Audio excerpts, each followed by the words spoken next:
All of Us Are Dead, Season 1 Episode 1 Recap and Review. The infection spreads. Episode 1 of All of Us Are Dead begins with a kid called Jin-Soo bullied at school. With rain pouring down and under the neon sign of a cross, Jin-Soo hits back and snaps. With contorting limbs, he launches himself at the other kids, and tumbles down to his death. Or at least, it should be his death. He's still alive and taken into hospital with serious injuries. He's not himself though, and his father, Byung-chan, shows up and notices him growling and snarling. Holding a Bible, he apologizes before beating his son down. It's not enough though and he's still alive. We then skip across to Hyosun High School. Specifically the science lab, where a crazed rat inside a cage bites a girl called Hyeon-ju. As she holds her bleeding finger, Byung-chan shows up. It appears this is his lab and when he notices Hyeon-ju's cut, he shuts the door and holds her captive. After his son went missing, rumors have begun spreading about Byung-chan. Kids whisper that he smells like a rotting corpse and since Jin-Soo's disappearance, he's slowly been growing more crazed and erratic. An-jo is a bright. One of her best friends is Chung-san, and he clearly likes her. He doesn't show it though, instead treating her mean. However, that's nothing compared to the mean bully in school, Gwi-nam. He's the guy we saw beating up Jin-Soo at the start of the episode. He turns his attention to a couple of other kids, including Eun-ji, whom he forces to strip off, and Cheon-soo, who he forces to film. Soo-hyuk shows and tries to put a stop to this but the kids are scared and succumb to the bully's wishes.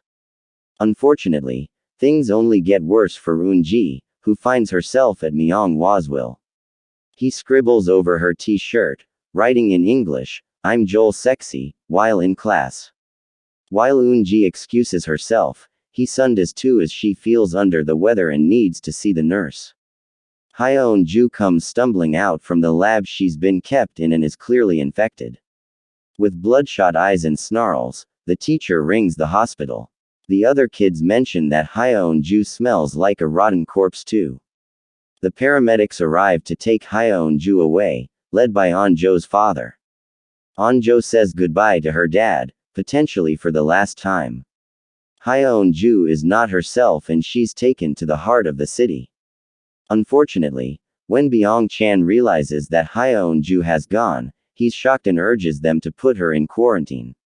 Because of his abduction though, he's approached by several police officers and arrested.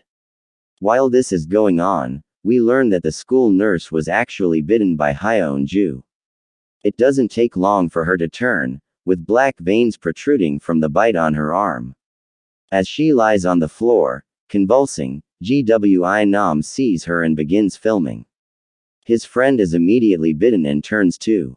Through a really slick one-shot take we cut from the drama downstairs to see Eun-ji up on the roof.